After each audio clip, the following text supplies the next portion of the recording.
আসসালামু আলাইকুম দর্শক। আমি কিন্তু চলে আসছি একটা কৃষিকাজের ভিডিও নিয়ে আপনাদের সাথে কিছু কথা তুলে ধরার জন্য। তো চলুন শোনা যাক। গত 7 বছরে কিন্তু আমি মাঠে নামি নাই, কারণ আমার বাবা থাকে দেশের বাইরে। আর এই দেশের বাইরে থাকাকালীন আমরা কিন্তু কোনো আবাদ করি নাই। আর আবাদ করবোই বা কেন? আমি একা থাকি বাড়িতে। আমি একা তো আর এত সামলানো সম্ভব না। আপনারা বলতেও পারেন যে কেন, যদি আপনারা পাট নিয়ে কাজ করান, তা পাট নিয়ে কাজ করার জন্য একা একা সারাদিন খাটতে হয় আমাকে। এই জন্য কিন্তু আমরা সব জমি লিজ দিই। লিজের টাকা আসে, ওইগুলো দিয়ে কিন্তু আমরা ধান কিনি।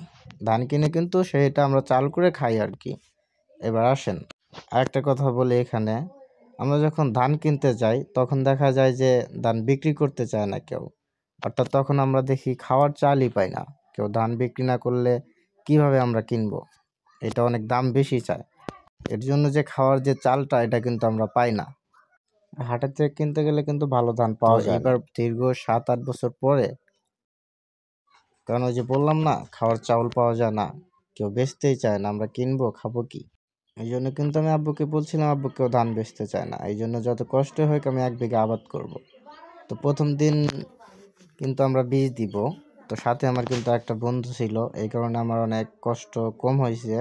তো বন্ধুর সাথে আমি কথা বলতেছি এখন, বীজটা খুলতেছি আর বন্ধুর সাথে কথা বলতেছি যে বন্ধু এটা কিন্তু অর্ধেক দিতে হইব। বন্ধু কইলো মাপ মতে দে।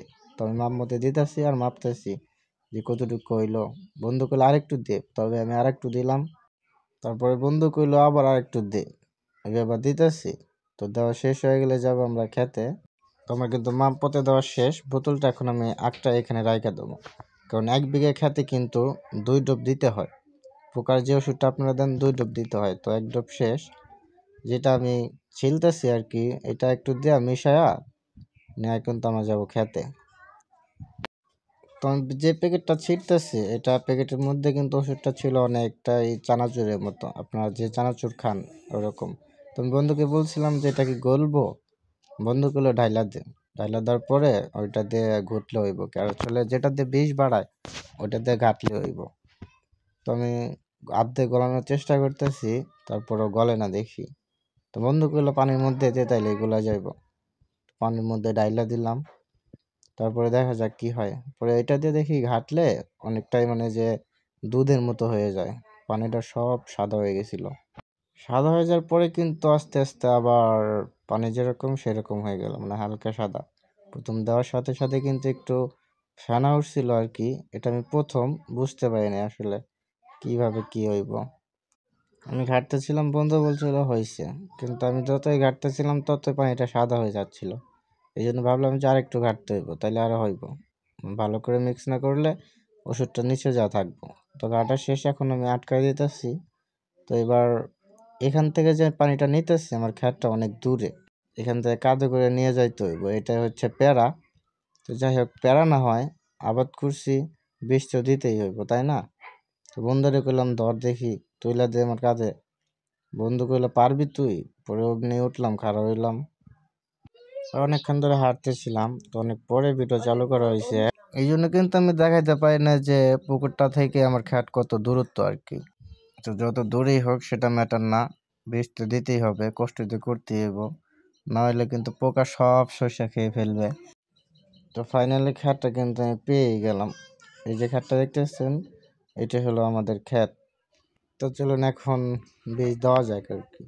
এবার বন্ধু বলছিল যে অনেকক্ষণ ধরে হাঁটে আসছিস, কাঁধ কিন্তু ব্যথা হয়ে গেছে, নামা রেস্ট নিয়ে তারপরে তুমি দিতেছিলাম, বলছিলাম বন্ধু সমস্যা নেই আমি দিতে পারবো। তো এবার যখন আমি ক্ষেতের মধ্যে নামলাম, যখন ওইটা ঠাসতেছিলাম, তখন দেখি আরো বেশি ব্যথা লাগে। বন্ধু কইলো এটা তোর দ্বারা হইব না। পরে গেলাম দেখ আমি দেই। বন্ধু কইলো আরো জোরে যা, নইলে তো 2 ডুব 1 বিঘা হবে না। বললাম আচ্ছা দেই দেখি।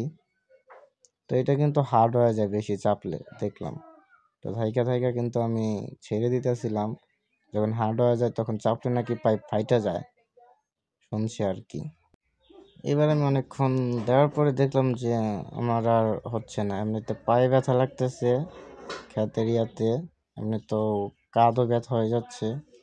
তুমি এইটা বন্ধু দেখা বুঝতে পারছে যে আসলে আমি পারতেছি না।